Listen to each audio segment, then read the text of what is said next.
সাধু, আমার একটা প্রশ্ন জাগছে। জি বলেন। স্রষ্টা যদি সব জায়গায় বিরাজমান হয়, তাহলে আপনার গুরুর ভিতরে এবং আপনার ভিতরে কিভাবে বিরাজমান? অসংখ্য ধন্যবাদ, খুব সুন্দর একটা প্রশ্ন করেছেন। যে আমরা জানতে পারছি যে আল্লাহ সব জায়গায় বিরাজমান। এখন আমি হচ্ছে গিয়ে ভক্ত, আর উনি হচ্ছে গিয়ে আমার গুরু। গুরুর ভিতরে কীভাবে বিরাজমান আর আমার ভিতরে কীভাবে বিরাজমান, এই প্রশ্নটা অত্যন্ত জটিল এবং খুব রহস্যময়। গবেষণা করে দেখা গেছে যে আমার ভিতরে যে স্রষ্টা বিরাজমান, এই স্রষ্টা কথা বলে না। কেন? আমি নিজে কথা বলি বিথায় আমার স্রষ্টা আমার সাথে কথা বলে না। সে নীরব, সে শুধু শুনে, আমি কি বলি শুনে। আর গুরুর ভিতরে যে স্রষ্টা বিরাজমান, ওইখানে গুরু কথা বলে না, স্বয়ং স্রষ্টাই কথা বলে। এই কারণে স্রষ্টার গুণে গুণান্বিত গুরু। এই কারণে গুরুর কোনো বাক্য নাই, গুরুর কোনো কথা নাই, যাহা কথা সব আল্লাহর কথা। এই কারণে প্রত্যেক নবী এবং রাসূলগণ বলছে, যখন বাণী আসছে তখন বলছে যে আমার কথা না, এটা আল্লাহর পক্ষ থেকে কথা। কারণ তার সুরত হচ্ছে আল্লাহর সুরত, তার কথা হচ্ছে আল্লাহর কথা, তার দৃষ্টি হচ্ছে আল্লাহর দৃষ্টি।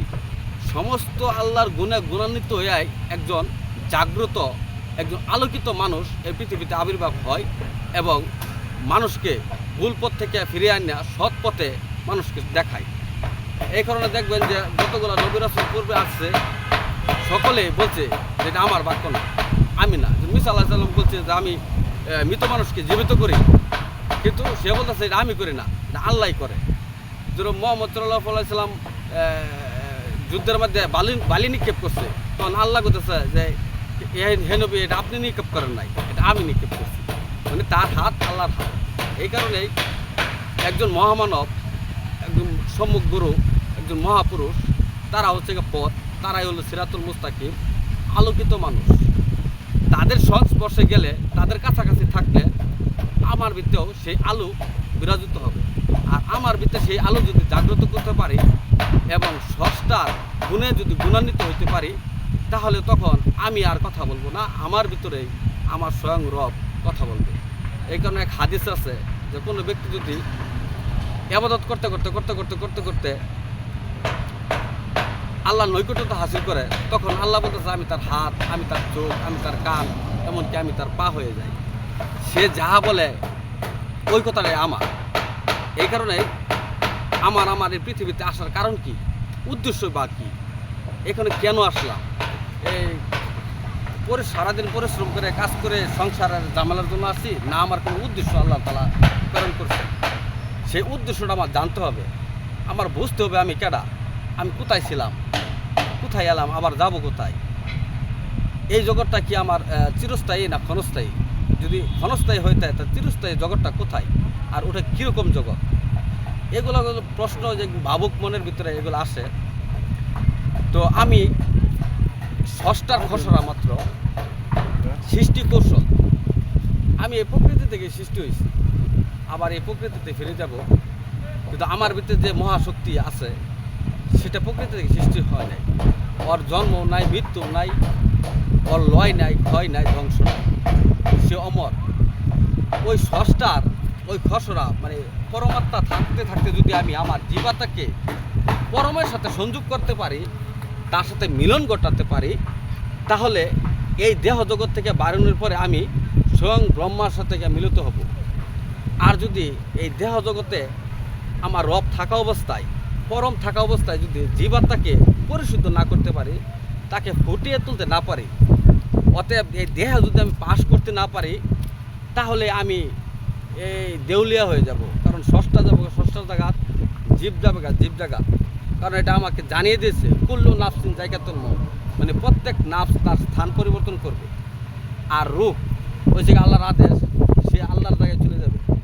এই কারণেই সাধক বলছে থাকতে সময় ফলাও ফসল, বীজ দাও তুমি বুনিয়া।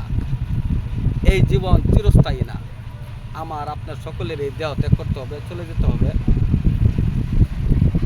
তো থাকতে থাকতে জ্ঞান বুদ্ধি বিবেক থাকতে থাকতে যদি আমি আমার কর্ম দ্বারা প্রতিষ্ঠিত হতে পারি, স্রষ্টার সাথে মিলিত হতে পারি, এটাই আমার উদ্দেশ্য। আমি আশায় আছি আমার দয়াল যদি আমায় কবুল করে, তার জ্ঞানে তার গুণে যদি আমি আমার নিজেকে গুণান্বিত করতে পারি, তার সংস্পর্শে আমার নিজেকে বিলিয়ে দিতে পারি, আমার মোহ জগৎ যদি কুরবান করতে পারি, আমি তোকে বিসর্জন দিতে পারি, তাহলেই আমি মানুষ হব। এখন কিন্তু আমি মানুষ না, মানুষ রূপে এক প্রাণী। মানুষ অনেক ঊর্ধ্বের বিষয়, কারণ আমাদেরকে আল্লাহ তাআলা আশরাফুল মাখলুকাত হিসেবে সৃষ্টি করেছে।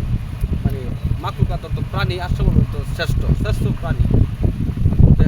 মানুষ হতে গেলে মানুষের মান এবং হুশ এইগুলা গুণ থাকতে হয়।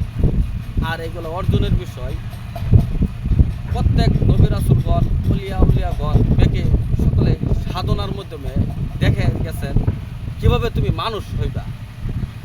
মানুষ হইতে গেলে আমার এই সৃষ্টির সাথে মিলতে হবে, সৃষ্টিকে ভালোবাসতে হবে, সৃষ্টির সাথে নিজেকে বিলিয়ে দিতে হবে। আর সৃষ্টির সেবাই স্বয়ং পরমের সেবা। আল্লাহর সেবা আমি করবেন করতে, আল্লাহর তো জীবনে কেউ দেখছে না, কেউ কইছে না জুইজুটা আল্লাহ। এই পৃথিবীতে যা দেখতেছে সব মানুষ, আর যা সৃষ্টি করছে সব মানুষই। স্রষ্টারা কেউ দেখছে এরকম কোনো প্রমাণ আজ পর্যন্ত কেউ কোনো মহামানব বলে নাই যে এটা তোমাদের স্রষ্টা। সকলে বলছে স্রষ্টা একজন আছে, সে ঐশ্বরিকভাবে গুপ্তভাবে আছে। আর স্রষ্টার যদি গুপ্তভাবে থাকে তার ইবাদতটা আমি কীভাবে করব, তার সেবা, তার চরণ সেবা আমি কিভাবে করব, তাকে মুক্তি বা কীভাবে দেব।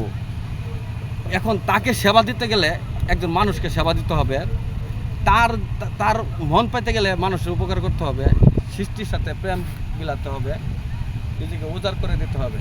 অসংখ্য ধন্যবাদ। আমি চেষ্টা করছি আপনার প্রশ্নের উত্তর দেওয়ার জন্য। তা ভালো থাকবেন। আসসালামু আলাইকুম।